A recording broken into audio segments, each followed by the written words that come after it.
साथियों, आज 23 अप्रैल 2021 का दिन है और हमारे सामने एक अखबार है और उस अखबार की हेडलाइंस देख रहा हूँ। समाचार में हर तरफ जो उसका मुख्य शीर्षक है उसमें कहीं न कहीं ऑक्सीजन का जिक्र है। पूरे अखबार में ऑक्सीजन ऑक्सीजन ऑक्सीजन। ऐसा लग रहा है कि ऑक्सीजन की वजह से चारों तरफ हाहाकार मचा हुआ है और इस कोविड महामारी में इस ऑक्सीजन के कारण अनेक लोगों की मौत भी हो रही है क्योंकि उन्हें समय पर ऑक्सीजन नहीं मिल पा रहा। साथियों, शायद आज हमें ऑक्सीजन का एहसास हुआ है कि जीवन में ऑक्सीजन का कितना महत्व है। इसका पूरी तरह एहसास हुआ है इस कोविड की महामारी में। शायद इसके पहले कभी हमने इस पर इतना ध्यान दिया है और यही कारण है कि पर्यावरण में धीरे धीरे ऑक्सीजन की कमी होती जा रही है। आज इसी ऑक्सीजन पर कुछ बातचीत करेंगे। साथियों, ये जो ऑक्सीजन की हाहाकार मच रही है, इसके लिए हाय हाय मचाने के स्थान पर अगर हमने इसके पहले भविष्य के लिए सोचा होता और प्रचुर मात्रा में अपने आसपास वृक्षारोपण, पीपल के वृक्ष, तुलसी, नीम, बरगद, अगर इनको उचित मात्रा में लगवाया होता तो शायद आज प्रकृति में ऑक्सीजन की इतनी महामारी नहीं होती। साथियों, आप जानते हैं कि ऑक्सीजन प्लांट में ऑक्सीजन कैसे बनती है? ये साथियों, अधिकांश प्लांट में ये जो ऑक्सीजन का जो कंसंट्रेशन होता है, ये जो उससे बनाई जाती है, वायुमंडल में जो गैस होती है, उन्हीं से अलग अलग गैसों को अलग अलग किया जाता है, जैसे नाइट्रोजन, ऑक्सीजन इत्यादि। अर्थात ऑक्सीजन प्लांट वायुमंडल की ऑक्सीजन को पैक कर देता है। अर्थात इस प्रकार के ऑक्सीजन प्लांट के आसपास वायुमंडल में ऑक्सीजन कुछ हद तक कम अवश्य हो जाती है, क्योंकि ये आसपास वायुमंडल में जो ऑक्सीजन है उसी को उपयोग करता है, उसी को कलेक्ट करता है। साथियों, इसी प्रकार जब हम ऑक्सीजन कंसंट्रेटर का प्रयोग करते हैं तो ये अपने चारों तरफ जो वायु होती है उससे ऑक्सीजन इकट्ठा करती है, इसलिए आसपास ऑक्सीजन की कुछ कमी भी हो जाती है। लेकिन साथियों, अगर हमारे वायुमंडल में ऑक्सीजन असीमित मात्रा में होगी तब ऐसे संयंत्रों के प्रयोग से हमारे वायुमंडल की जो ऑक्सीजन है वो काफ़ी हद तक संतुलित रहेगी, बहुत अधिक कम नहीं होगी।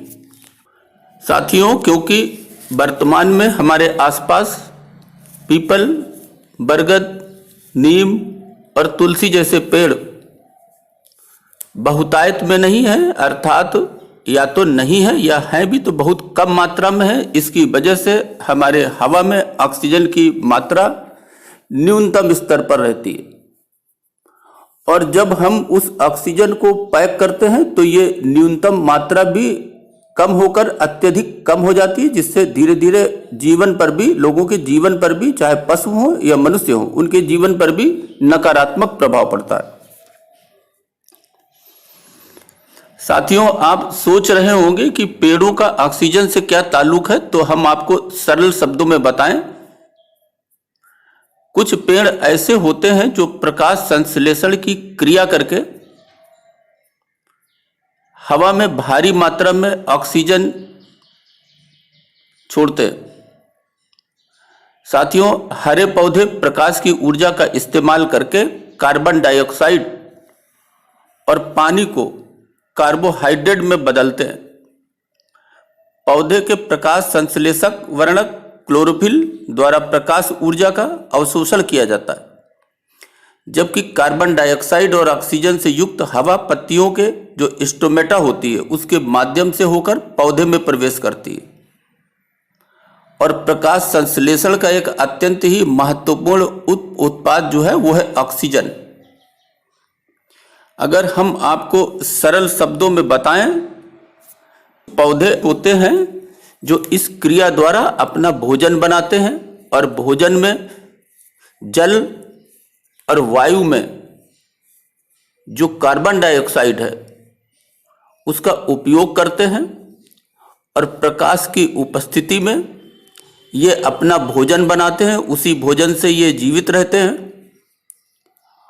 और जो कुछ ये बाहर निकालते हैं वो होता है ऑक्सीजन, और ये ऑक्सीजन सांस लेने के लिए बहुत ही आवश्यक है। पौधे भी इसी से सांस लेते हैं। अब साथियों, कुछ पेड़ों के विषय में हमने बार बार उनका नाम लिया है, जैसे पीपल, नीम और तुलसी। इनमें से हम कुछ वृक्षों को आपको बतलाते हैं। साथियों, पीपल का वृक्ष दुनिया का सबसे ज्यादा मात्रा में अपने भोजन बनाने की क्रिया में ऑक्सीजन छोड़ने वाला पेड़ है, जो कि हवा की कार्बन डाइऑक्साइड लेके ऑक्सीजन अर्थात प्राणवायु को इसका उत्पादन करता है, इसको छोड़ता है। बताया जाता है साथियों, यहां तक कि पीपल का पेड़ भी एक ऐसा पेड़ है जो रात में ऑक्सीजन भी देता है। पीपल का पेड़ और पेड़ों के मुकाबले ज्यादा ऑक्सीजन देता है और दिन में 22 घंटे से भी ज्यादा समय तक ये ऑक्सीजन देता है। साथियों, पीपल के पेड़ की तरह नीम, बरगद और तुलसी के पेड़ भी अधिक मात्रा में ऑक्सीजन देते हैं। नीम, बरगद, तुलसी के पेड़ एक दिन में 20 घंटे से ज्यादा समय तक ऑक्सीजन का निर्माण करते हैं। साथियों, पीपल का पेड़ शुष्क वातावरण में पनपता है और इसके लिए उसकी देह में पर्याप्त तैयारियां हैं।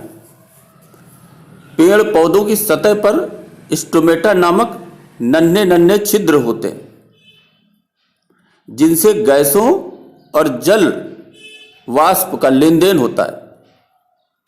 सूखे गर्म माहौल में पेड़ का पानी न निचुड़ जाए, इसलिए पीपल दिन में अपेक्षाकृत अपने इन्हीं स्टोमेटा को, इन्हीं छेदों को बंद करके रखता है।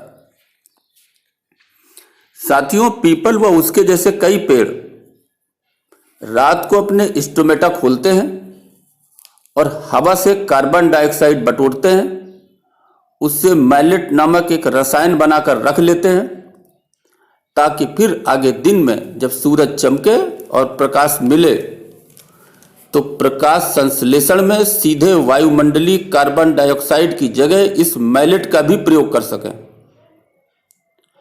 और वो अकेला नहीं है, उसके जैसे ज्यादातर रेगिस्तान में होने वाले पौधे भी यही करते हैं।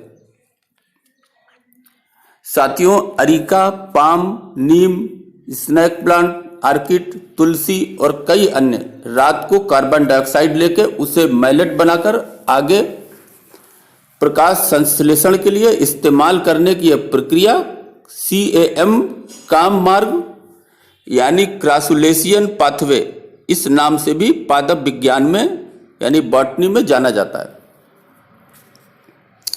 जब तक आपके पर्यावरण में ऑक्सीजन नहीं होगी, आप किसी भी प्लांट में जरूरत के लिए ऑक्सीजन का उत्पादन नहीं कर सकते। इसलिए बहुत जरूरी है कि हम पेड़ों को लगाने पर जोर दें।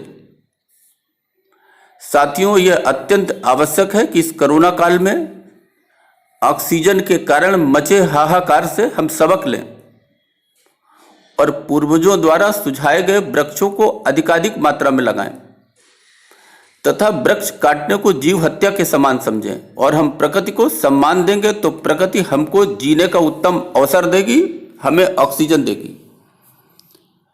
तो साथियों, क्या आप भी अपने नजदीक वाले पार्क में ऑक्सीजन देने वाले पेड़ों को लगवाने में आप आगे आएंगे? अगर आपने ऐसा किया तो ये मानवता की रक्षा होगी। साथियों, इसी अनुरोध के साथ अभी के लिए बस इतना ही। धन्यवाद।